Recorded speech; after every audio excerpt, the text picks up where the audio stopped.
என்னுடைய வேலை கர்மா என்ன என்பது எனக்கு தெரியும் அப்படின்னு பிரதமர் சொன்னதை உடனே இவங்க அப்படியே மாற்றி, அது ஹிந்தியில் பிரதமர் பேசினதை வந்து மாற்றி, அதை ஸ்டேஜில் வந்து ஒரு 4 பேர் பேசுகிறாங்க. அதை வைத்து நாம் என்ன பதில் சொல்கிறது? அது பிரதமர் அங்கே மட்டும் இல்லை, மேடையிலேயும் சொல்கிறாங்க, பொதுக்கூட்டத்திலையும் பேசுகிறாங்க. அவருடைய கடமை என்ன? ஆண்டவன் எனக்கு என்ன வேலை கொடுத்துருக்கா, அந்த வேலையை செய்கிறேங்கிறாங்க. 10 வருஷத்துலேருந்து தான் பேசிக்கிட்டு இருக்கேன். 9 வருஷத்துலேருந்து தான் இந்த மன்னரை நான் எதிர்த்துட்டு இருக்கேன். இப்பெல்லாம் மன்னர்னு சொல்ல முடியாதுப்பா, மன்னிக்கணும். அவர் தான் தெய்வ குழந்தை ஆயிட்டாரு. அவரை இனிமே நம்ம தேர்ந்தெடுக்க முடியாது. அதுதான்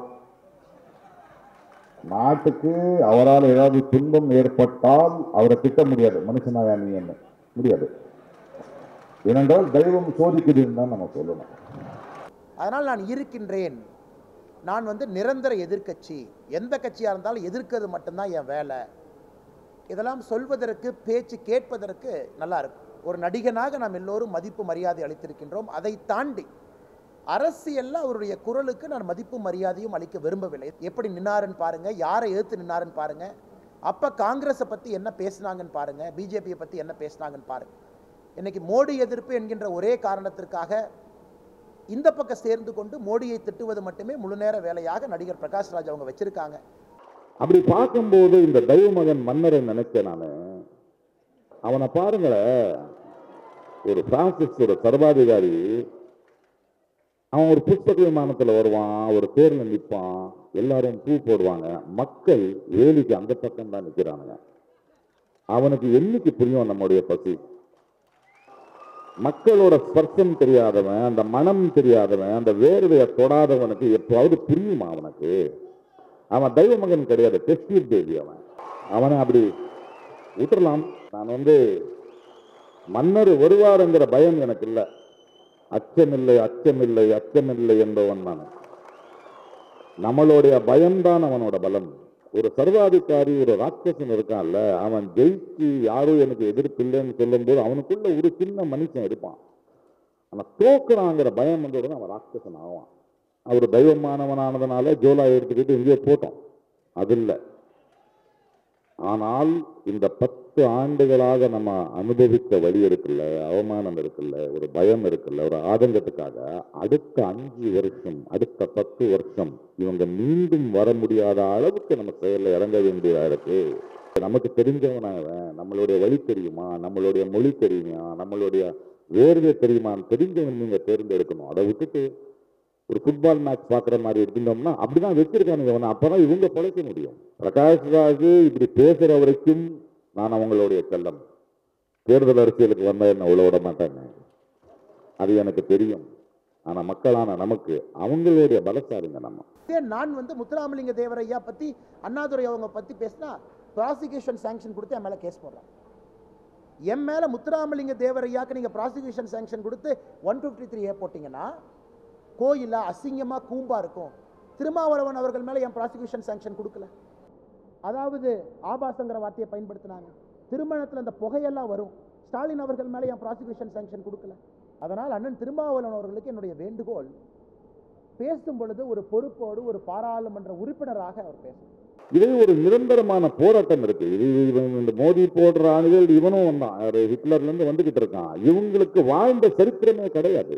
நம்மளுக்கு வந்து அவரால் சூப்பர் ஸ்டாருங்க கிடையாது. நாங்கள் படிக்க வேண்டியது. பிகாஸ் 4ஆம் தேதிக்கு அப்புறம் இந்த தெய்வ மகன் போனதுக்கு அப்புறம் எனக்கு வேலை இருக்கு, எல்லாம் எனக்கு தெரியாது, இருக்கட்டும்.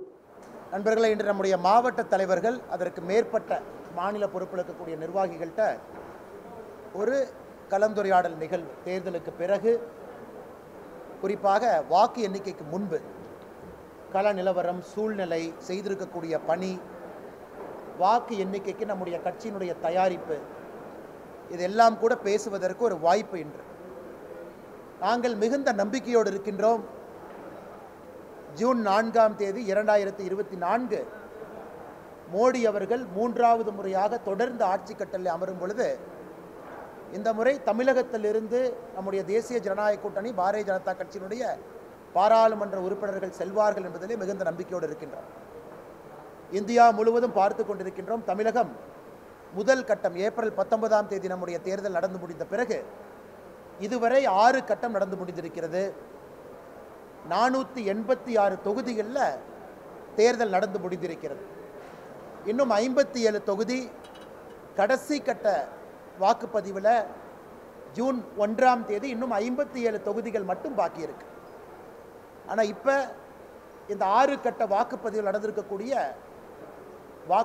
பதிவை பார்க்கும் பொழுது, மக்களுடைய எழுச்சியை பார்க்கும் பொழுது, பாரதிய ஜனதா கட்சி தனியாக எப்படி 2014 283, 2019 303, இந்த முறை 2024 மிகப்பெரிய எண்ணிக்கையோடு பாரதிய ஜனதா கட்சி, எங்களுடைய எண்ணிக்கை 370, பாரதிய ஜனதா கட்சி, தேசிய ஜனநாயக கூட்டணிக்கு 400. அது நிச்சயமாக இந்த இலக்கை எட்டப் போகின்றோம். அதற்கான களச்சூழல் மிக தெளிவாக இருக்கிறது. குறிப்பாக இந்தி கூட்டணியாக இருக்கட்டும், யாராக இருக்கட்டும், தெலுங்கானாவை பொறுத்தவரை இந்தி கூட்டணி இல்லாத டிஆர்எஸ் இருக்கிறாங்க. இந்தியா முழுவதும் இந்தி கூட்டணி இருக்கு. எல்லா இடத்திலும் கூட மக்களுடைய எண்ணத்தை நான் பிரதிபலித்து உங்களுக்கு சொல்கிறேன். இந்த முறை பாரதிய ஜனதா கட்சி இன்னைக்கு 6 கட்ட வாக்குப்பதிவை தாண்டி பார்க்கும் பொழுது 335 இடத்தை பாரதிய ஜனதா கட்சி இன்னைக்கு நாங்கள் தாண்டி இருப்பதாக நாங்கள் கணித்திருக்கின்றோம். இன்னும் 57 இடம் பாக்கி இருக்கு. அது ஜூன் 1ஆம் தேதி நடந்து முடியும் பொழுது எங்களுடைய எண்ணிக்கையான 370 தேசிய ஜனநாயக கூட்டணியினுடைய எண்ணிக்கையாக இருக்கக்கூடிய 400 நம்முடைய எண்ணிக்கை நாம் வைத்திருப்பது மக்கள் ஆதரவோடு அதை பெற்று சுதந்திர இந்தியாவில் முதலாக, அதாவது ஒரு எமோஷனல் அப்பீல் எதுவுமே இல்லாமல், ஒரு பிரதம மந்திரியினுடைய வேலை, கடுமையான உழைப்பு, அதை பார்த்து 10 ஆண்டு காலம் ஆட்சியில் இருந்த மோடி அவர்களை மறுபடியும் 5 ஆண்டு காலம் மக்கள் தேர்ந்தெடுக்க இருக்கின்றார்கள். தமிழகத்திலிருந்து மிகப்பெரிய அளவில் தேசிய ஜனநாயக கூட்டணி பாரதிய ஜனதா கட்சியினுடைய பாராளுமன்ற உறுப்பினர்கள் செல்ல இருக்கிறாங்க. அதனால் நம்முடைய நண்பர்கள் நீங்கள் கேட்குற கேள்விக்கு பதில் சொல்கிறாங்கன்னா கேளுங்க. கொஞ்சம் சத்தமாக சொல்லுங்கள்.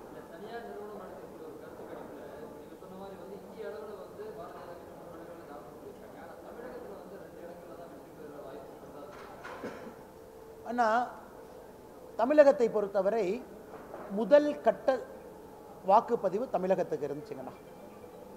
அதாவது நிறைய இடத்துல எங்களுடைய பார்வை மும்முனை போட்டி நிறைய இடத்துல இருந்துச்சு.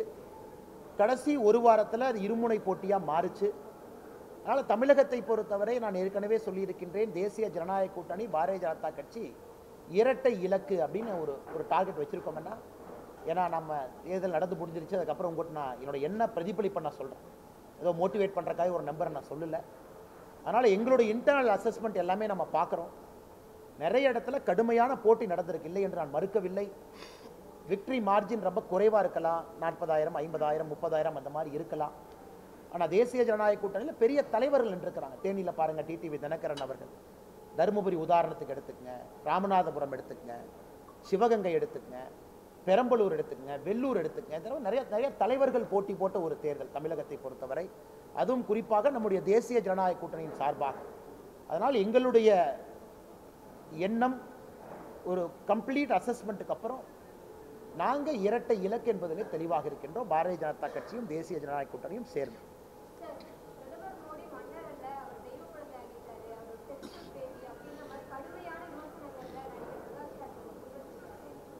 பிரகாஷ் ராஜ் அவங்க அதாவது பெங்களூர் சென்ட்ரல் தொகுதியில் நிற்கும் பொழுது டெபாசிட்டை இழந்தவர். 2019 தேர்தலில் பெங்களூர் சென்ட்ரல் தொகுதியில் அவர் போட்டியிட்டார். யார் எதிர்த்து போட்டியிட்டார்னா காங்கிரஸ் எதிர்த்து போட்டியிட்டார், பாரதிய ஜனதா கட்சி எதிர்த்து போட்டியிட்டார். அங்கே டெபாசிட்டை இழந்த ஒரு நடிகர் என்பதுதான் பிரகாஷ் ராஜ் அவர்களுக்கு அரசியல் இருக்கக்கூடிய அனுபவம்.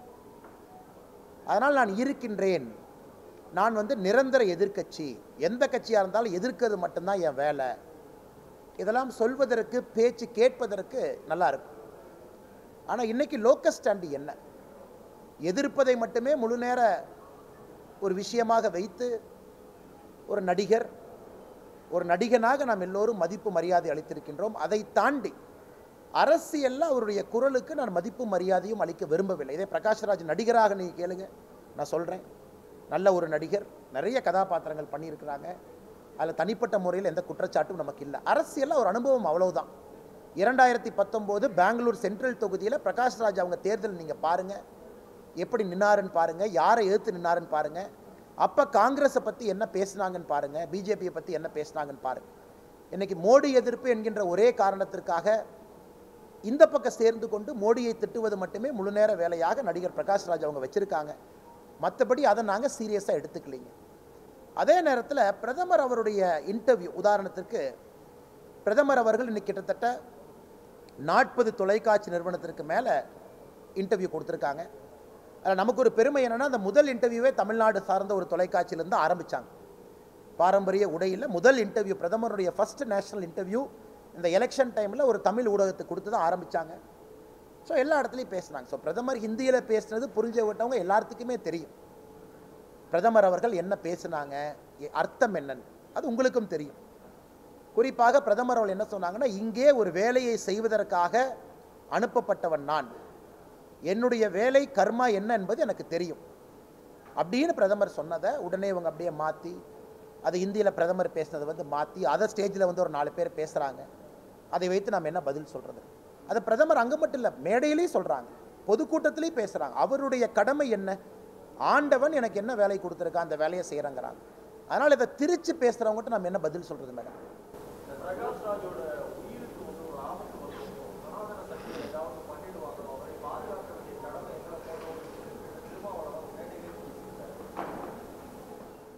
நான் எனக்கு புரியல, இவங்கெல்லாம் வந்து ரொம்ப ரெஸ்பான்சிபிளான பீப்புளுங்கண்ணா. உதாரணத்துக்கு திருமாவளவன் அவர்கள் வந்து இன்றைக்கி ஒரு சிட்டிங் எம்பி, ஒரு அரசியல் கட்சியினுடைய தலைவர். பேசும் பொழுது அந்த வார்த்தையிலே ஒரு பொறுப்பாக பேச வேண்டிய ஒரு நபர், ஒரு சாதாரண தொண்டனோ என்ன வேணாலும் பேசிட்டு போகிறேன் அப்படிங்கிற மாதிரி ஒரு இல்லைனா. ஏன்னா இந்தியாவை பொறுத்தவரை, நம்மை பொறுத்தவரை, இது மோடி அவர்களே பல இடத்துல சொல்லியிருக்காங்க, மோடி எதிர்ப்பு என்பது பல எல்லைக்கு சில பேர் கொண்டு போயிருக்காங்க, பல எல்லைக்கு கொண்டு போயிருக்காங்க மோடி எதிர்ப்பு. டெல்லியிலிருந்து கேரளா வரைக்கும் பார்க்குறோம், மோடி அவர்களை எதிர்த்து பேசுகிறவங்கள பார்க்குறோம். அது ஜனநாயகத்தில் எங்களை பொறுத்தவரை உங்களுக்கு முழு உரிமை இருப்பதாகத்தான் பாரதிய ஜனதா கட்சியாக இருக்கட்டும், நம்முடைய பாரத பிரதமர் நரேந்திர மோடி அவர்களாக இருக்கட்டும், அப்படித்தான் பார்க்குறோம். முழு உரிமை, என்ன வேணாலும் பேசலாம். ஏன்னா பல பத்திரிகை இன்டர்வியூவில் மோடி அவர்கள் தெளிவுபடுத்தியிருக்காங்க இந்த கடந்த ஒரு மாத காலத்தில். அதனால் அண்ணன் திருமாவளவன் அவர்களுக்கு என்னுடைய வேண்டுகோள், பேசும் பொழுது ஒரு பொறுப்போடு ஒரு பாராளுமன்ற உறுப்பினராக அவர் பேசணும். இன்னைக்கு இந்த சனாதனம் அதை மாற்றி மாற்றி பேசுகிறாங்க, சனாதன ஆதிக்கம் மாற்றி மாற்றி பேசுகிறாங்க, சனாதனம் என்பதையே திருச்சி பேசுகிறாங்க. அதனால் இந்தியாவிலே நாங்கள் ஆட்சியில் இருக்கும் வரை, மோடி அவர்கள் பிரதமராக இருக்கும் வரை, மாற்று குரல் இருக்கக்கூடிய எந்த நண்பராக இருந்தாலும் எந்த அச்சுறுத்தலும் அவர்களுக்கு இல்லை. நாங்கள் ஸ்டாலின் அவங்கள மாதிரி காலையில் 2 மணிக்கு வந்து அரெஸ்ட் பண்ண போகிறதில்ல, 3 மணிக்கு வந்து தூக்கி ஜெயிலில் வைக்கிறதில்ல, ஒரு ஊடக நண்பர் மாதிரி குண்டாஸ் நாங்கள் போட போகிறது கிடையாது. அதனால் எங்கள் ஆட்சியில் யார் மேலேயும் நாங்கள் போட மாட்டோம். அதனால் 2 மணிக்கு 3 மணிக்கு வீடு புகுந்து கருத்துரிமையை நசுக்கி ஆட்சி செய்யக்கூடிய முதலமைச்சர் மாண்புமிகு திரு மு.க. ஸ்டாலின் அவர்கள் கூட்டணியில் இருக்கக்கூடிய திருமாவளவன் அவர்கள் கருத்துரிமையை பற்றி பேசுவான் தான் வேடிக்கையாக இருக்கு.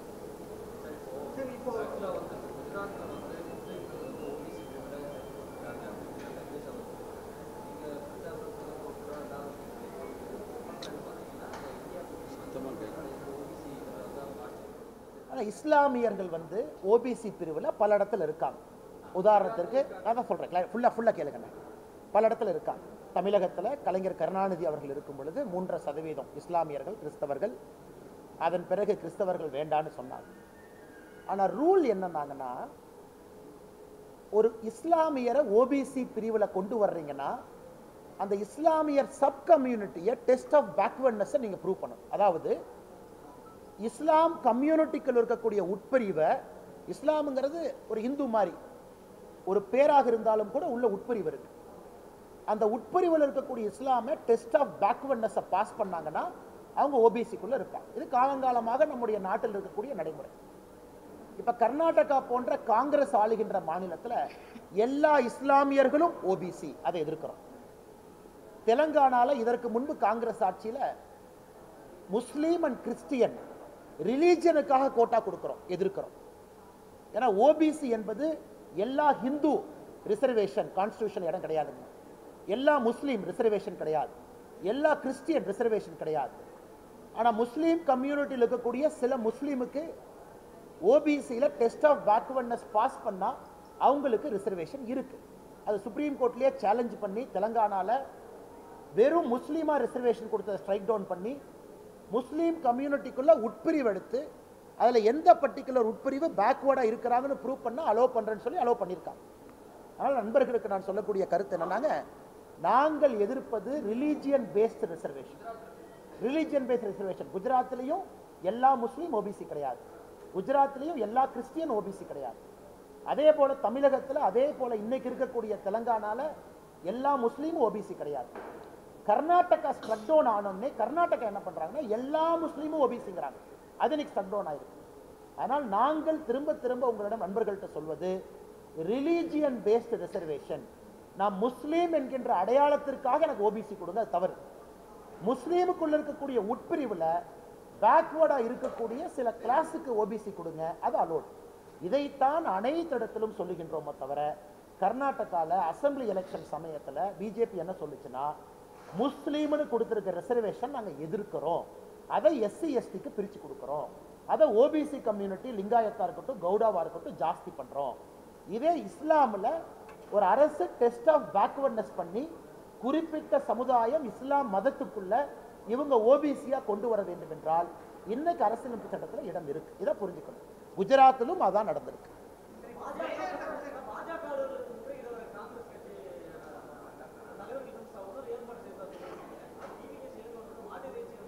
நான் வந்து மாட்டை சாமியா பார்க்குறவனா, நான் வந்து மாட்டை வச்சு தான் பிளப்பு நடத்துறேன், நான் வந்து மாட்டை வச்சு விவசாயம் பண்ற ஆளுனேன்.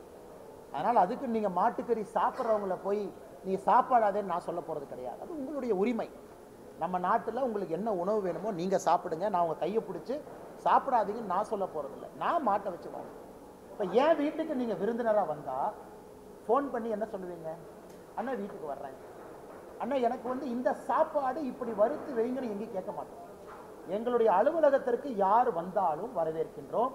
முற்றுகைக்கு வர்றீங்களா, மத்தியானம் லஞ்சு கொடுக்குறோம், நல்லா சாப்பிட்டுட்டு போகணும். ஆனால் உங்கள் அலுவலகத்துக்கு வரணும். இதை வந்து மகாத்மா காந்தி அவர்கள் பீஃபை பற்றி என்ன சொல்லியிருக்காங்க, யங் இந்தியாவில் மகாத்மா காந்தி என்ன எழுதியிருக்காங்க, மகாத்மா காந்தி அவர்கள் பல்வேறு காலகட்டத்தில் மாட்டு இறைச்சியை பற்றி என்ன எழுதியிருக்காங்க அப்படிங்கிறத EVKS இளங்கோவன் ஒரு முறை படிக்கணும். இன்னைக்கு அடிப்படையில் காங்கிரஸ் கட்சியில் ஒரு தலைவராக இருக்கக்கூடியவர்கள் வந்து நான் ஏற்கனவே மறுபடியும் சொல்றேன், உணவு விஷயத்தில் உங்களுடைய தனிப்பட்ட உரிமை. ஆனால் என்ன நீங்கள் ஃபோர்ஸ் பண்ண முடியாது. உதாரணத்துக்கு நான் உங்களை கூப்பிட்டு அண்ணே நீங்கள் மாட்டு இறைச்சி சாப்பிடாதீங்கன்னு சொல்கிறேன், எனக்கு உரிமை இல்லை. அது உங்கள் உரிமை, நீங்கள் என்ன வேணுமோ சாப்பிடுங்க. நீங்கள் என்னைய மாட்டு இறைச்சியை சமைச்சு கொடுங்கன்னு கேட்கறதுக்கு உங்களுக்கு உரிமை. ஏன்னா நம்ம நாட்டில் இது சர்வதிகாரத்தனம் இல்லையா? இதே பாரதிய ஜனதா கட்சியில் ஒருத்தவங்களை கூப்பிட்டு அண்ணே நீங்கள் மாட்டு இறைச்சி சாப்பிடாதீங்கன்னா நீங்கள் என்ன சொல்லியிருப்பீங்க? ஐயோ இந்தியாவில் அரசியலமைப்பு சட்டம் உடஞ்சு போச்சு, இப்படி ஆகி போச்சு, சர்வதிகாரம். ANS பிரசாத் சொல்கிறாங்க. இன்னைக்கும் அவர்கள் வந்தால் உணவு கொடுப்பது எங்களுடைய பாரம்பரியம், உணவு கொடுக்கின்றோம். வந்துட்டு யாரையும் தடுக்க போறது. மாட்டு இறைச்சி கொடுத்தா தான் நான் வருவேன்னு ஒரு காங்கிரஸ் கட்சி தலைவர் சொல்வது மகாத்மா காந்தி அவர்கள் சிந்தனையில் இருந்து எந்த அளவுக்கு ஒரு காங்கிரஸ் கட்சி மாறி இருக்கிறது என்பதற்கு EVKS இளங்கோவன் அவருடைய பேச்சே சாட்சி. இதை முடிச்சுட்டு வந்துடுறேன், ஒரே கேள்விதான் கேட்கிறேன். இதை மறுபடியும் சொல்றேங்கண்ணா, மறுபடியும் சொல்றேன். அதான் அண்ணே மறுபடியும் சொல்றேன். இல்ல ஜெயலலிதா அவர்கள் வந்து ஒரு தீவிரமான இந்துத்துவவாதி. யாராவது அதிமுக நண்பர்களுக்கு சந்தேகம் இருக்குன்னா 1995 ஜஸ்டிஸ் JS வர்மா உச்சநீதிமன்றம் ஹிந்துத்துவாவை பற்றி ஒரு தீர்ப்பு உச்சநீதிமன்றம் கொடுத்திருக்காங்க. அந்த தீர்ப்புக்கு பிறகு அந்த தீர்ப்பை இன்னும் யாரும் ஆராயல. Last standing verdict on Hindutva 1995. Ram Jethmalani போன்ற மனிதர்கள் ஒரு பக்கம் ஆஜராகிறாங்க. சிவசேனா என்ன கேஸ்னா ஹிந்துத்துவானா என்ன? ஒரு தலைவர் தேர்தல் களத்தில் ஹிந்துத்துவான்னு சொன்னா அது மத பிரச்சாரமா இல்லையா? ஹிந்துத்துவானா ஒரு மதமா? ஹிந்துத்துவானா ஹிந்துவா? இதுதான் கேள்வி. இது உச்சநீதிமன்றத்தில் ஒரு பெரிய டிஸ்கஷனுக்கு பிறகு ஒரு சரித்திர தீர்ப்பு கொடுக்குறாங்க 1995. அதை ADMK இருக்கக்கூடிய தலைவர்கள் ஒரு முறை அதை டவுன்லோடு பண்ணி படிக்கணும். ஹிந்துத்துவா என்பது மதம் சார்ந்தது கிடையாது. It's a way of life. அது வாழ்வியல் முறை. இந்த மண்ணினுடைய கலாச்சாரம், இந்த மண்ணில் 12,000 ஆண்டுகளாக 20,000 ஆண்டுகளாக நாம் எப்படி வாழ்ந்திருக்கின்றோமோ அதை பிரதிபலிக்கக்கூடிய உணர்வு இந்துத்துவா. இந்துத்துவாவை பொறுத்த வரைக்கும் பல இடத்துல நான் சொல்றேன், அனைவரையும் அரவணைப்பது தான் இந்துத்துவா. இதை டீஸ்டா சீட்டில்வாட் அந்த NGO, ஃபேமஸ் NGO அம்மா இதை ரிவ்யூக்கு போறாங்க 2013. சுப்ரீம் கோர்ட் ஹிந்துத்துவா தீர்ப்பு தவறு பண்ணியிருக்கீங்க, அது இந்துத்துவா உங்களோட இன்டர்பிரிட்டேஷன் தப்பு, அதனால் இந்த தீர்ப்பை மறுபடியும் நீங்கள் ஆராயணும்னு சுப்ரீம் கோர்ட் போகும் பொழுது சுப்ரீம் கோர்ட் 1995 தீர்ப்பை ஆராய மறுத்து விட்டார். இன்னைக்கு இந்தியாவில் 1995 உச்ச நீதிமன்றம் கொடுத்த தீர்ப்பு இந்துத்துவாவை பற்றி அதுதான் இன்னைக்கு பைபிள், அதான் குரான், அதான் பகவத்கீதை. அதை வச்சு தான் நான் பேச முடியும். இந்துத்துவா என்னை பொறுத்த ஆனால் உங்க இந்துத்துவா என்ன? நல்ல கேள்வி. ஏன் இந்துத்துவா எல்லாரையும் அரவணைக்கும். இன்னைக்கு நான் ஜெயலலிதா அம்மாவை பற்றி சொல்ற கேள்வி. 1984 செல்வி ஜெயலலிதா அவர்கள் ராஜ்யசபா எம்பியா டெல்லியில் இருக்கிறாங்க. அப்ப பாராளுமன்றத்தில் ஜெயலலிதா அம்மா பேசுறாங்க. ஜூலை 26, 1984. நான் பிறந்த மாதம் ஒரு மாசம் கழிச்சு. அப்ப நான் ஒரு மாசம் குழந்தை. இப்ப ஜெயலலிதா அம்மா பேசுறதை நான் அப்படியே படிக்கிறேன் ஆங்கிலத்தில். Finally I now pose 2 questions to the Honorable Minister for Home Affairs. Will the center consider placing Jammu and Kashmir under governor rule? Why delay Jammu and Kashmir being integrated with the rest of the Indian Union? Why not bring it under the purview of the Constitution of India in conformity with all other states of Indian Union? அதாவது 1984 ஜூலை 26ஆம் தேதி article 370 எடுக்கப்பட வேண்டும் என்று பாராளுமன்றத்திலே பேசிய ஒரு தலைவர் செல்வி ஜெயலலிதா. இன்னைக்கு அனைத்து இந்திய அண்ணா திராவிட முன்னேற்ற கழகம் அவங்க ஸ்டாண்டை கேளுங்க. 370 பத்தி உங்க ஸ்டாண்ட் என்ன? ராமர் கோவிலை பத்தி அம்மா ஜெயலலிதா அவர்கள் national integration council meeting November 23, 1992 பேசுறாங்க. என்ன சொல்றாங்கன்னா, கரசேவை என்பது தவறான வார்த்தை கிடையாது, அது சரிங்கிறாங்க. கரசேவையை டிஃபெண்ட் பண்ணி நேஷனல் இன்டகிரேஷன் கவுன்சில் மீட்டிங்ல சொல்றாங்க. குறிப்பாக இந்த கரசேவைக்காக பாரதிய ஜனதா கட்சியினுடைய ஆட்சி மத்திய பிரதேசம், ஹிமாச்சல பிரதேசம், ராஜஸ்தான் இந்த பாப்ரி மஸ்ஜித்துக்காக பாரதிய ஜனதா கட்சி ஆட்சியை டிஸ்மிஸ் பண்றதை நான் கடுமையாக எதிர்க்கின்றேன் அப்படின்னு ஜெயலலிதா அவங்க நேஷனல் இன்டகிரேஷன் கவுன்சில்ல பேசியிருக்காங்க.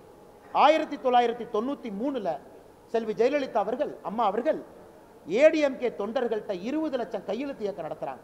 ராமர் கோவில் கட்ட வேண்டும் என்பதற்காக அதிமுகவினுடைய தொண்டர்கள் கையெழுத்து இயக்கம் நடத்த வேண்டுங்கிறாங்க. அதனுடைய நிறைவு விழா சென்னையில் நேஷனல் அவேக்கனிங் மீட்டிங்க்கு எல்கே அத்வானி வந்து பங்கேற்கிறாங்க. 2003 பத்திரிகையாளர் ஒரு கேள்விக்கு பதில் சொல்றாங்க, ராமர் கோவில் இந்தியாவில் கட்டலினா பாகிஸ்தானில் கட்டுவாங்க. ஆனால் இன்னைக்கு அந்த கட்சியினுடைய தலைவர்கள் என்ன சொல்றாங்க, முட்டி வலி அதனால் ராமர் கோவிலுக்கு போக மாட்டேன், இடுப்பு வலி அதனால போக மாட்டேன். அதனால இதெல்லாம் கம்பேரிசன் பண்ணி சொல்றேன். அடுத்தது uniform civil code 2003 uniform civil கோடுக்கு அம்மா ஜெயலலிதா அவங்க சொல்றாங்க, it is very much necessary for a multi religious country like India rendering equality to all. பொது சிவில் சட்டம் என்பது வேண்டும் என்கிறாங்க. இன்னைக்கு 2023 ஜூலைல அனைத்து இந்திய அண்ணா திராவிட முன்னேற்ற கழகம் அதை எதிர்க்கிறார். ராமசேத்துவை பத்தி மார்ச் 2012 ஜெயலலிதா அவர்கள் மத்திய அரசு கிட்ட சொல்றாங்க, இந்த ராமர் பாலத்தை ஒரு நேஷனல் மானுமெண்டா நீங்க அறிவிங்கிறாங்க. அதுக்கப்புறம் சுப்ரீம் கோர்ட்ல ரிட் பெட்டிஷன் 2007 ஜெயலலிதா அம்மா ஃபைல் பண்றாங்க. அதில் Tuticorin port trust union of India ministry of culture Ramar சேதுவை நேஷனல் மானுமெண்ட் பாரம்பரிய சின்னமா அறிவிங்கிறாங்க. ஆனா இன்னைக்கு அசம்பிளியில் ஏடிஎம்கேனுடைய அபிஷியல் ஸ்டாண்ட் என்ன? பொள்ளாச்சி ஜெயராமன் அவர்கள் சொல்றாங்க, நயினார் நாகேந்திரன் அவர்கள் பிஜேபி இதை முழுமையாக ஆதரிக்குது, அதாவது ராம் சேத்துவை பொறுத்தவரை அந்த நேஷனல் மானுமெண்ட் வரணும். ஜெயராமன் அவங்க சொல்றாங்க, இந்த ப்ராஜெக்டை நாங்கள் ஸ்டடி பண்ணுவோம், ஸ்டடி பண்ணிட்டு அதனுடைய சாதக பாதகத்தை பார்த்து அதன் பிறகு முடிவெடுப்போம் அப்படின்னு. அதாவது அம்மையார் ஜெயலலிதா அவருடைய கொள்கையிலிருந்து நான் இன்னும் ஆன்டி கன்வர்ஷன் லாக்குள்ள போக விரும்பல. ஜெயலலிதா அம்மா 1991 வேத பாடசாலை தமிழ்நாட்டில் உருவாக்குனாங்க. அதுக்குள்ள நான் போக விரும்பலைங்க. அதனால யாராவது ஏடிஎம்கே நண்பர் இதை அப்போஸ் பண்றாங்கன்னா விவாதத்திற்கு பாரதிய ஜனதா கட்சி தயாராக இருக்கு. ஒரு எஸ்டிபிஐயோட நாங்கள் கூட்டணி வச்சுட்டோம் அப்படிங்கிற ஒரே ஒரு காரணத்திற்காக மாற்றி பேச வேண்டிய அவசியம் அனைத்து இந்திய அண்ணா திராவிட முன்னேற்ற கழகத்தில் இருக்குமே தவிர எங்க இருக்குல்ல. 1993 RSS அலுவலகம் இதே சென்னையில் பயங்கரவாதிகளால் குண்டு வெடித்து தகர்க்கப்பட்ட பொழுது அதை ஜெயலலிதா அம்மையார் அவர்கள் RSS அலுவலகத்தை முழுமையாக கட்டி கொடுப்பதாக சொன்னார்கள். தமிழகத்தினுடைய RSS அதை மறுத்தது. நாங்களே மக்கள்கிட்ட பணம் வாங்கி கட்டிக்கிறோம், அரசு பணத்தில் எங்களுக்கு கட்டி கொடுக்காதீங்க. அரசு பணத்திலே ஒரு RSS அலுவலகத்தை கட்டி கொடுப்பேன், குறிப்பாக பயங்கரவாத தாக்குதலுக்கு பிறகு ஜெயலலிதா அம்மா சொன்னாங்க. இப்போ நீங்க சொல்லுங்க, நான் ஜெயலலிதா அவர்கள் இந்துத்துவவாதி என்று சொல்வதிலே என்ன தவறு? சார், விவாதம் தேவையில்லைன்னு சொல்றதை விட இன்னைக்கு தமிழகத்தில் இந்த இந்துத்துவா அப்படிங்கிற வார்த்தையை குழம்பி பிசங்கி அது ஒரு மாதிரி பார்த்தீங்கன்னா அடிச்சு ஒரு மாதிரி கொண்டு போயிட்டாங்க. இன்னைக்கு நாம் எதை சொல்லுகின்றோம் என்றால், இந்துத்துவா என்பது நாங்கள் யாருக்கும் எதிரி இல்லை. இப்போ பாருங்கன்னா, ஸ்டாலின் அவர்கள் ஒரு திருமண விழாவுக்கு போகிறாங்க எதிர்க்கட்சி தலைவராக. எனக்கு இந்த திருமண விழாவில் அந்த தாலி கட்டுறதெல்லாம் அந்த புகை வரும், அப்படி வரும், அது எப்படி நான் ஏற்றுக்க முடியும்? அப்படி பேசுகிறாங்க. ஆனால் இதே நான் முத்துராமலிங்க தேவரையா பற்றி, அண்ணாதுரை அவங்க பற்றி பேசினா ப்ராசிக்யூஷன் சாங்ஷன் கொடுத்து என் மேலே கேஸ் போடுறாங்க. என் மேலே முத்துராமலிங்க தேவரையாக்கு நீங்கள் ப்ராசிக்யூஷன் சாங்ஷன் கொடுத்து 153A போட்டிங்கன்னா கோயிலில் அசிங்கமாக கூம்பா இருக்கும். திருமாவளவன் அவர்கள் மேலே என் ப்ராசிக்யூஷன் சாங்ஷன் கொடுக்கல. அதாவது ஆபாசங்கிற வார்த்தையை பயன்படுத்தினாங்க. திருமணத்தில் அந்த புகையெல்லாம் வரும். ஸ்டாலின் அவர்கள் மேலே என் ப்ராசிக்யூஷன் சாங்ஷன் கொடுக்கல. அதனால் நான் சொல்கிறதுன்னா, ஒரு விவாதம் விவாதமாக இருக்கட்டும். நான் இஸ்லாமியர்களை பற்றி கருத்து சொல்கிறேன்னா, பத்திரிகை நண்பர்களை சட்டையை பிடிச்சி கேள்விகளுக்கு நான் பதில் சொல்கிறேன். நான் கிறிஸ்தவர்களை பற்றி கருத்து சொல்கிறேன்னா சட்டையை பிடிச்சி கேள்விகளுக்கு. நான் இந்துத்துவாங்கிறது இன்னைக்கு சுப்ரீம் கோர்ட்டினுடைய தீர்ப்பை நான் கோட் பண்ணுறேன். சுப்ரீம் கோர்ட்டே தன்னுடைய தீர்ப்பை ரிவ்யூ பண்ண மறுக்கிறாங்க. 1995 கொடுக்கப்பட்ட தீர்ப்பு 29 ஆண்டுகளாக இருக்குது. அப்படி இருக்கும் பொழுது இவர்கள் எதற்கு ஒரு சின்ன இதுக்குள்ள அடைக்கிறாங்கன்னு தான் நான் கேட்குறேன். அண்ணா இல்லை, நான் பல இடத்துல பேசியிருக்கேன். அது பிடிஐனுடைய ஒரு ஆல் ஃபார்மேட் இன்டர்வியூ. பிடிஐ பொறுத்த வரைக்கும்னா எல்லா எடிட்டர்ஸும் உட்கார்ந்து இன்டர்வியூ பண்ணுவாங்க. டெல்லியில் அவங்க கூப்பிடுவாங்க.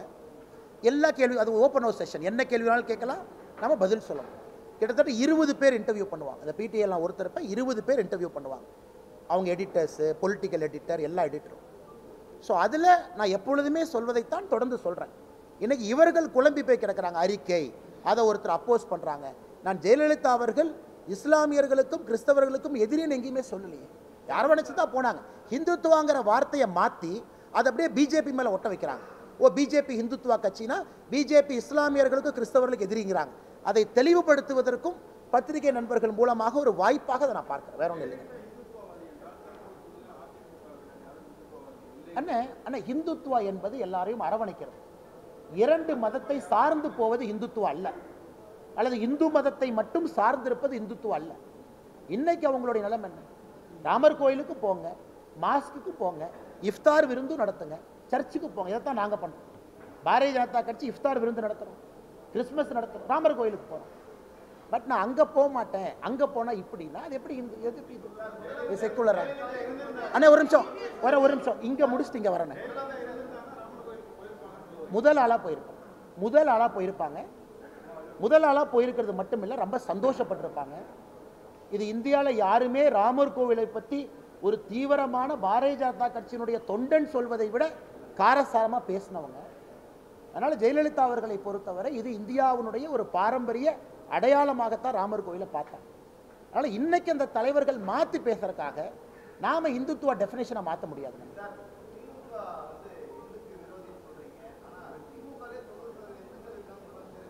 அப்படின்னு சொல்றாரு. எல்லா எலெக்ஷன்லைனா, நான் தமிழ்நாட்டை பொறுத்த வரைக்கும் உங்களுக்கு தெரியும், எந்த எலெக்ஷனுமே இந்து முஸ்லீம் கிறிஸ்டியன் அந்த மாதிரி ஓட்டு போட வேண்டாம். அதை எங்களுடைய விருப்பமும். மதத்தை பார்த்து ஓட்டு போடாதீங்க, ஜாதியை பார்த்து ஓட்டு போடாதீங்க. நீங்கள் நம்ம கேம்பெயின் பார்த்தீங்க 2024 பாரதிய ஜனதா கட்சி தமிழகத்தினுடைய கேம்பெயினை பார்த்தீங்க. நீங்கள் அசஸ் பண்ணுங்கள்.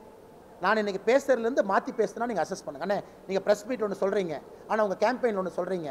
உங்கள் கட்சி 2024 இப்படித்தானே நீங்கள் பிரச்சாரம் பண்ணீங்க. நாங்கள் யாரும் அப்படி பண்ணல, சொல்வதைத்தான் நாங்கள் செய்கின்றோம்.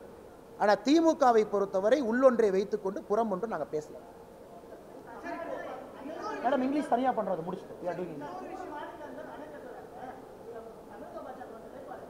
அண்ணா, தமிழக பாஜக நிலைப்பாடு ஒரே நிலைப்பாடு தான். கர்நாடகாவுக்கு அணை கட்டுவதற்கு உரிமை இல்லை. இது ஃபுல் ஸ்டாப். இது கர்நாடகாவுடைய பிரச்சாரத்தில் பேசினால்தான். கர்நாடகா பிஜேபியினுடைய ஸ்டார் கேம்பெயினராக அங்கே கனடா மீடியாவுக்கு நான் சொன்னேன், அண்ணே உங்களுக்கு டேம் கட்டுறதுக்கு ரைட்ஸ் இல்லை.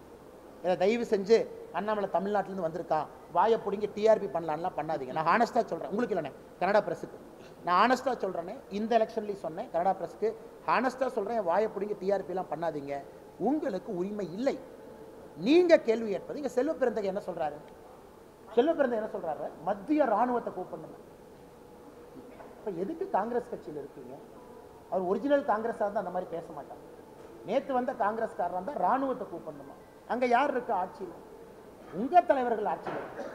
அப்புறம் எதுக்கு உங்கள் கட்சியில் கோர் கமிட்டி இருக்குது? 2 மாநிலத்தில் இருக்கக்கூடிய கட்சிக்கு பிரச்சனை வந்தால் அதை தீர்க்கிறதுக்கு மத்தியில் ஒரு கமிட்டி இருக்குது. அப்புறம் எதுக்கு ஆல் இந்தியா காங்கிரஸ் கமிட்டி இருக்குது? இந்தியாவுடைய நிலைப்பாட்டுக்காக இருக்குது. எதுக்கு ஆர்மி அனுப்பணும்?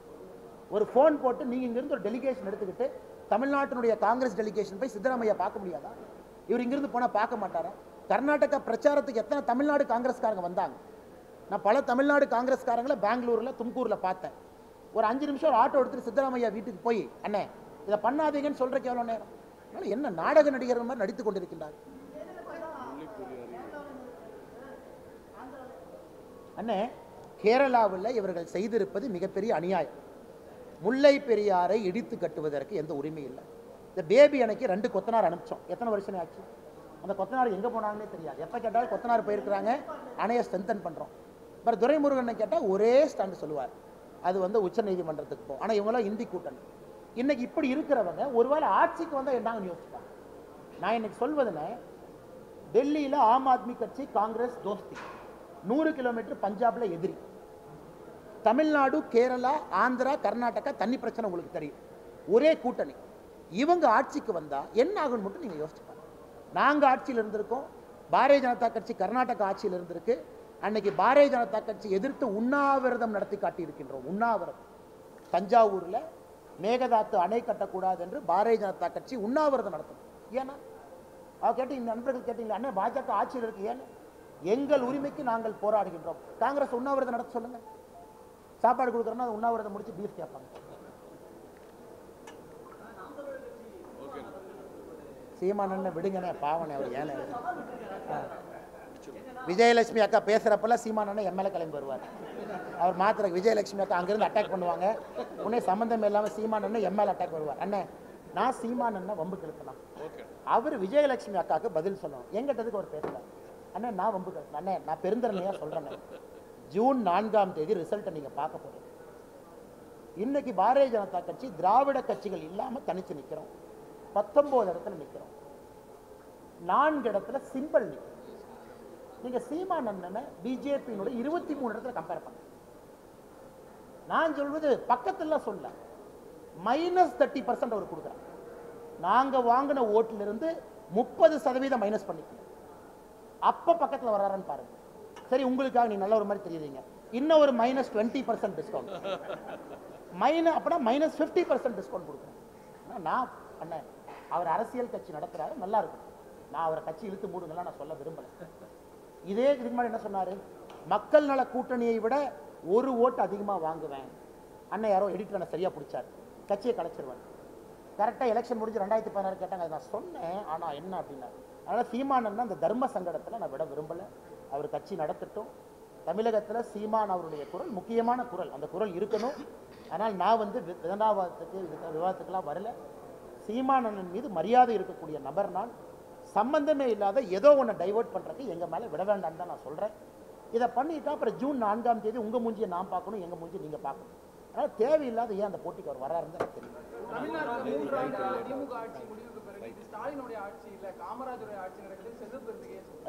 சந்தோஷம், எனக்கு இப்பதான் சந்தோஷம். ஏன்னா இத்தனை நாளாக காமராஜர் ஐயாவை மறந்துட்டு காமராஜர் ஐயாவுடைய நினைவிடத்திற்கே காந்தி ஃபேமிலியை கூட்டிட்டு போகாமல் சுற்றிக்கிட்டு இருந்தவங்க இன்னைக்கு ஃபைனலாக காமராஜர் ஐயாவுக்கு ஞாபகம் வந்துருச்சு. காமராஜர் ஐயாவுடைய ஆட்சி காலத்தில் டாஸ்மார்க்கு சாராயத்தை விடாமல் வச்சிருந்த மனுஷனை மு.க. ஸ்டாலின் ஐயாவுடைய ஆட்சியோட கம்பேர் பண்ணி காமராஜர் ஐயாவை அசிங்கப்படுத்துறாங்க. காமராஜர் ஐயா குடும்பத்தில் கூட்டிகிட்டு வந்தாரானே. காமராஜர் ஐயா வந்து கரப்ஷன் லஞ்சத்தை ஊக்குவிச்சாரா? லூர்து பிரான்சிஸ் அம்மா மாதிரி ஒரு பெண்மணியை எப்படிப்பட்ட அமைச்சர் ஆக்கி காட்டினாங்க. பட்டியலின சகோதரர் பரமேஸ்வரன் அவர்களை கொண்டு வந்து அறநிலைத்துறை அமைச்சரை கொடுத்தாங்க. இவர் பட்டியலின அமைச்சரில் எங்கே வச்சிருக்கிறாங்க? சீரியல் நம்பர் 33, சீரியல் நம்பர் 34 இவர் ஆட்சியில். அதனால் எப்படின்னா காமராஜர் ஐயாவை கம்பேர் பண்ணுறாரு? அதுக்கு ஒரு விவஸ்தை வேண்டாமா? கக்கன் ஐயாவை எப்படி உயர்த்தி வச்சிருந்தாங்க, சி சுப்பிரமணியாவை ஐயாவை எங்கே வச்சிருந்தாங்க? அதனால் தயவு செஞ்சு அதுக்குள்ள நான் போக விரும்பலீங்கன்னா, இத்தனை நாளாக பீட்டர் அல்ஃபோன்ஸ் அவர் ஜிஞ்சா அடிச்சுட்டு இருந்தார். இன்னைக்கு செல்ல பெருந்தொழில் அதை விட கொஞ்சம் சவுண்ட் நம்மளுக்கு அதிகமாக இருக்கணும். அவர் வந்து இந்தியாவுடைய ஒப்பற்ற தலைவர் ராகுல் காந்தி அவர்களை விட மு.க. ஸ்டாலின் ஐயா பீட்டர் அல்ஃபோன்ஸ். இன்னைக்கு செல்வ பெருந்தகை ஐயா இன்னைக்கு கம்பேர் பண்றாரு, காமராஜர் ஐயாவும் ஸ்டாலின் ஈக்குவல். 2026 சொல்லுவாரு காமராஜர் ஐயா விட ஸ்டாலின் சூப்பர். அதனால இந்த விஷ பரீட்சைக்கு நாங்க வரல. காமராஜர் ஐயாவை கம்பேர் பண்ணுங்க, தயவு செஞ்சு ஸ்டாலின் ஐயாவோட கம்பேர் பண்ணுங்க.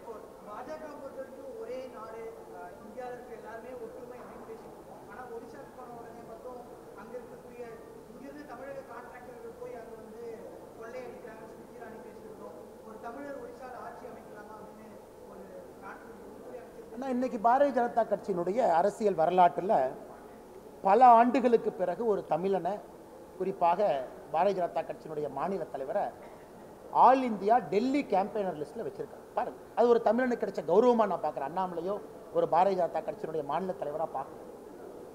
அதே போல் பிரதமரை சுற்றி இருப்பவர்கள் எல்லோரும் இன்னைக்கும் அவருடைய ஆலோசகர்களாக இருக்கட்டும், குஜராத்தாக இருக்கட்டும், தமிழர்கள் தான். தமிழர்களுக்கு உயர்ந்த மரியாதை. தமிழர்கள்னா இன்டெகிரிட்டியாக இருப்பாங்க, பிரதமருக்கு ஒரு பெரிய நம்பிக்கை, பொய் சொல்ல மாட்டாங்க, நேர்மையாக இருப்பாங்கன்னு தான் தமிழர்களை பார்க்குறாங்க. இது வி.கே. பாண்டியன் அவர்களுக்கும் ஒரிசா பாரதிய ஜனதா கட்சி அவர்களுக்கும் நடக்கக்கூடிய அரசியல் போர். இதில் தயவு செஞ்சு நம்ம கொண்டு வர வேண்டாம்.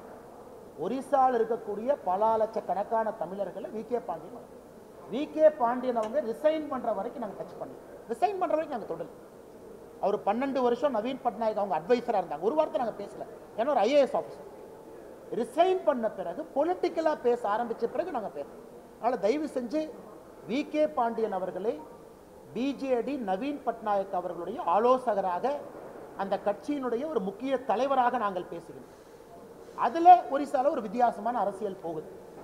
இன்னைக்கு ஒரிசா பாரதிய ஜனதா கட்சி வைக்கக்கூடிய ஆர்குமெண்ட் என்னன்னா, இன்னைக்கு நவீன் பட்நாயக் அவரே ஆப்சென்டி சிஎம், அவரே அஃபீஷியலாக சொல்லியிருக்காரு ஒரியா எழுத தெரியாது எனக்கு. அப்புறம் ஃபைல் எப்படி படிப்பார்? அதனால் இது தயவு செஞ்சு நீண்ட நெடிய இதுக்கு ஒரு ஸ்டோரி இருக்குண்ணா, பேக்ரவுண்ட் இருக்கு. அப்போ 24 வருஷமா சிஎம்மாக இருக்காங்க, 12 வருஷமா பாண்டியன் ஐயா இருக்காங்க. அதனால் அங்கே எங்களுடைய அரசியல் யுத்தம் என்பது யார் உங்களுடைய அடுத்த பிரதிநிதியாக இருக்கணும். ஒருவேளை பிஜேடி அவங்க சொல்றாங்க, இல்லை இவர் தான் நவீன் பட்நாயக், இவர் எங்கள் ஒரிசாவில் எலெக்ஷன் நிற்பார், இவர் எலெக்ஷன் நின்று ஜெயிப்பார், அது வேற. இப்போ பாண்டியன் சொல்றது எலெக்ஷன் நான் நிற்க மாட்டேன், நான் அட்வைசராகவே இருப்பேன், நான் எந்த எலெக்ஷன் நிற்க மாட்டேன், ஆனால் ஒரிசா பாலிடிக்ஸை இயக்கும். எத்தனையோ இடத்துல வேற மாநிலத்துக்காரங்க எலெக்ஷனில் போய் நின்று ஜெயிச்சு அந்த மண்ணினுடைய மைந்தர்களாக மாறி இருக்கிறாங்க. தமிழகமே ஒரு சிறந்த உதாரணம். நம்முடைய மிகப்பெரிய தலைவர்கள் எல்லாம் வேற இடத்துல ஆர்ஜின் இருந்தாலும் கூட இன்னைக்கு மரத்தமிழராக மாறிடுறாங்க. அதனால் தயவு செஞ்சு பத்திரிகை நண்பர்களுக்கு, நீங்கள் எதுவும் தப்பு பண்ணல, அரசியல் கட்சிகளுக்கு இதை ட்விஸ்ட் பண்ணாது. வி.கே. பாண்டியன் அவர்கள் அரசியல் லைனில் நாங்கள் எடுக்கிறோம், அவர் சொன்ன பேச்சுக்காக நாங்கள் எடுக்கிறோம். நாளைக்கு அவர் எலெக்ஷனில் கண்டெஸ்ட் பண்ணட்டும், நாங்கள் யாருன்னா தடுக்கிறது? ஒரிசா மக்கள் அவரை தேர்ந்தெடுக்கிறாங்க, புவனேஸ்வர்லையோ கட்டக்லையோ ஜெயிச்சு வர்றாரு, நாங்கள் யார் போய் தடுக்கிறது? அதனால் எலெக்ஷனில் நிற்க மாட்டேன், காலம் ஃபுல்லாக அட்வைசராக இருப்பேன், ஸ்டார் கேம்பெயினராக இருப்பேன், நம்பர் 2 ஸ்டார் கேம்பெயினர், எல்லாத்தையும் நான் முடிவெடுப்பேன். நான் தான் வி.கே. பாண்டியன் தான். அரசியல் நீங்கள் பேசாமல் எப்படி இருப்பீங்கன்னா? இனவாத கருத்து எங்கேயும் சொல்லிங்கன்னா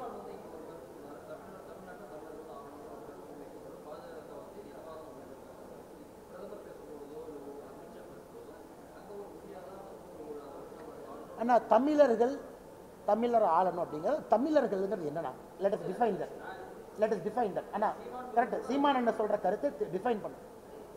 புரட்சி தலைவர் எம்ஜிஆர் ஐயா, புரட்சி தலைவி அம்மா அவங்க பெரிய தலைவர், இன்னைக்கு வந்து மரத்தமிழர். ஏன்னா தமிழக மக்கள் அவங்கள ஏற்றுக்கிட்டு எலெக்ஷனில் ஜெயிக்க வச்சு பெரிய தலைவர்களாக மாற்றிருக்கு. அதுக்கப்புறம் பேச்சே இல்லை. இன்னைக்கு வி.கே. பாண்டியன் அவர்கள் நாளைக்கு எலெக்ஷனில் நின்று ஜெயிச்சு அரசியல் அதிகாரத்தை கையில் எடுக்கட்டும். அதுக்கப்புறம் இந்த இன்சைடர் அவுட் சைடர் பிரச்சனை வராது. நான் எலெக்ஷனில் நிற்க மாட்டேன்னு டிக்ளேர் பண்ணிட்டு you cannot run a political party. இப்போ நான் இங்கே இருக்கேன், எலெக்ஷன் நின்று அக்கௌண்டபிலிட்டி கொடுக்குறேன், வெற்றி தோல்வி உங்கள் முன்னாடி நிற்கிறேன். நீங்கள் 5 வருஷத்துக்கு ஒருக்கா எவாலுவேட் பண்ணணும். எல்லா தலைவரும் 5 வருஷத்துக்கு ஒருக்கா நீங்கள் எவாலுவேட் பண்ணுங்க, சர்டிஃபிகேட்டை புதுப்பிங்க. ஆனால் ஒரிசாவை பொறுத்தவரை வி.கே. பாண்டியன் அவர்களை பற்றி பாரதிய ஜனதா கட்சி தலைவர்கள் சொல்லியிருக்கக்கூடிய கருத்து. அண்ணன் கேட்ட 2வது கேள்வி, இப்போ வி.கே. பாண்டியன் அவர்கள்லாம் போக விரும்பலைங்கண்ணா. வி.கே. பாண்டியன் அவர்களுக்கு அங்கே யாரும் சப்போர்ட் பண்ணுறாங்கன்னா, உலகத்தில் எங்கே போய் தமிழ்காரங்க சாதிச்சாலும் முதல்ல பெருமைப்படுற ஆள் நான் தான். தமிழ்நாட்டில் பிறந்த ஒரு தொழிலதிபர் இந்தியாவில் போய் கொடி கட்டி பறக்கட்டும். இந்த அரசியல் இதுக்குள்ளே வேண்டாம். தேர்தல் களத்தில் சூடான 2 கருத்துக்கள், இங்கே ஒரு கருத்து அங்கே ஒரு கருத்து போயிருக்கும். அந்த கருத்துக்கு ஒரு பதில் கருத்து சொல்லி அது சூடான கருத்தாக மாறிடும். நம்ம தமிழ்காரங்க எங்கே போனாலும் ஜெயிச்சு வரட்டும், அந்தந்த மாநிலத்தில் கோல் வச்சுட்டும் பொலிட்டிக்கல் இன்டர்ஃபரன்ஸ்குள்ளே போக வேண்டாம் தான் எங்கள் கருத்து. நாளைக்கு வி.கே. பாண்டியன் ஜெயிச்சு வரட்டும், ஒரு தமிழராக இங்கிருந்து நான் பாராட்டேன். அண்ணே நம்ம ஊருக்காரர் அங்கே போய் ஜெயிச்சிருக்காரு, சியோன் கோலிவாட்டில் கேப்டன் தமிழ்ச்செல்வன் ஜெயிச்சிருக்காரு. மும்பை போகிறோம், சியோன் கோலிவாட்டில் தமிழ்நாட்டுக்கு வெளியே தமிழ்நாட்டில் பிறந்த ஒரே எம்எல்ஏ மும்பையில் கேப்டன் தமிழ்ச்செல்வன். நீங்களாம் கொஞ்சம் அவரை பற்றி பேட்டி எடுக்கணும். மராட்டி இருக்கக்கூடிய இடத்துல சியோன் கோலிவாடு தொகுதியில் ஒரு தமிழர் ஜெயிச்சிருக்காரு 3வது முறை. அதனால் பெருமை தான். அந்த மராட்டி இருக்கிற ஊரில் நான் தமிழில் போய் பேசிட்டு வர்றேன், ஏன்னா அவர் இருக்கிறனால. அதனால் தயவு செஞ்சு தமிழ் வெர்சஸ் நான் தமிழ் கொண்டு போக வேண்டாம். நன்றி அண்ணா.